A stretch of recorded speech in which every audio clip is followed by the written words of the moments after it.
I want to talk to you today about the secret to solving problems. We all face challenges and things we're believing will turn around. A child that's off course, a sickness we're dealing with, a dream, solve their problem. You have to take the focus off yourself and be good to others in your time of need. As you sow that seed, that's what's going to bring the harvest that you're waiting for. But you'll be tempted to think, I can't help them, Joel. I have my own problems. I need to spend my energy to try to fix my situation. But if you'll take your hands off of your problem when he wasn't feeling well, God, please restore health back into me. God, please free me from this pain. And that's good. That's releasing your faith. I'm simply saying, don't stop there. Because there are times your breakthrough is connected to helping someone else get their breakthrough. This principle, when you help solve somebody else's problem, God will help solve your problem. Now sometimes it's not going to make sense. Proverbs says it is possible to give away and have more. It is also possible to hold on too tightly and lose everything. God's ways are not our ways. Everything in you will say, stay focused on getting out of my problem. Joel, I can't help others until this problem is solved. No, helping others is what's going to cause that problem to turn around. Giving your time, energy, resources, that's what's going to open the windows of heaven and cause your dream to come to pass. You would have thought giving funds came in for the foundation. We paid it off. The funds came in for the steel, the lights, the chairs, the sound system. The building was built debt-free. No delays, no complications, and not just that building. Over the years, my father built building after building, expansion after expansion. He paid cash every time. He never lacked resources, never lacked the funds. I believe it all started when he helped that Spanish church. He had a need, he had a problem. He didn't just pray about it. He didn't just believe. He helped solve someone else's problem. When you make sacrifices to help other people's dream come to pass, God will make sure your dream comes to pass. Don't live only focused on yourself. My goals, my problems, my trouble at work. Get your mind off yourself and go be a blessing. Sow a seed. Doesn't have to be finances. You can sow encouragement. Go visit that loved one in the hospital. Cheer them up. Call that friend and speak life into their dreams. Take that elderly neighbor dinner each night. Make an extra plate for them. The scripture says, when it's in your power to do good, don't withhold it from others. That means when you know you can be a blessing, you have the resources to help that person in need, you can teach them the skills that you've learned, don't put it off. When you help solve their problem, you're not just being good to them, you are setting a miracle in motion for yourself. When you show favor, the scripture says favor will come to you. And here's the beauty.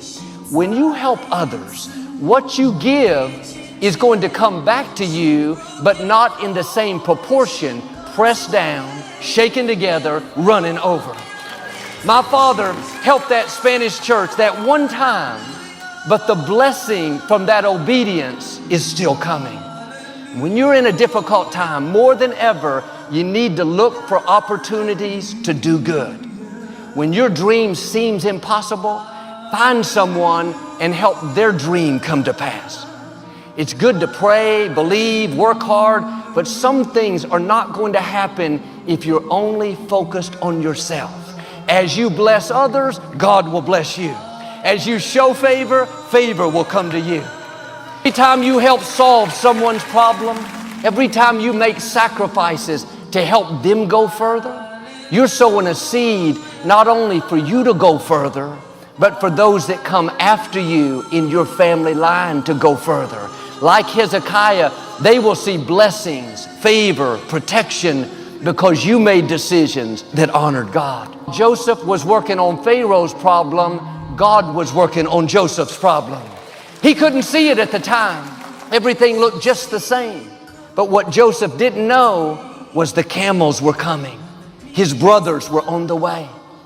I can imagine one evening there was a knock on the palace gates.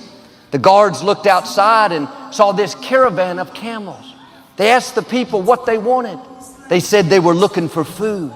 One of the guards went to Joseph, said, there's a group that just arrived. They want to purchase some grain. It was late in the day.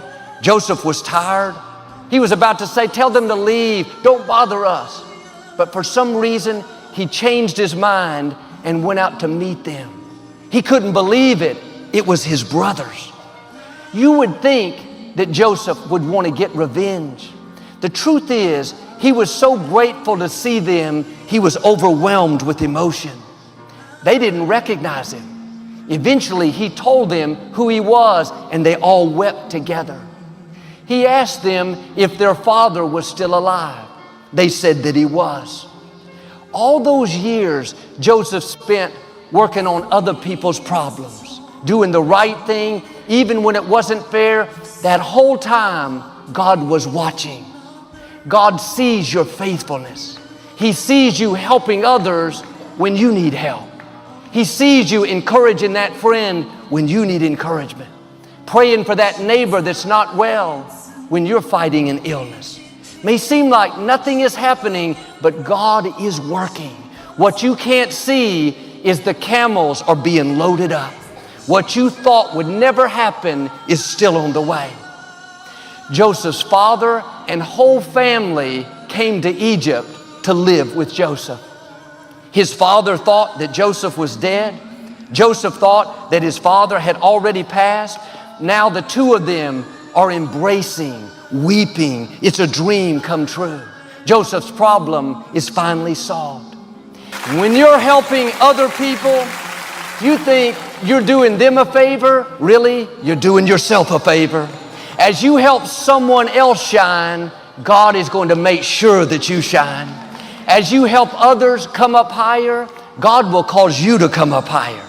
That's a seed you're sowing for where you're helping others. You think you're just doing good for them, but you don't know what God is up to. You can't be good to others without God being good back to you. You don't know the favor and blessings that are connected to you helping others rise higher.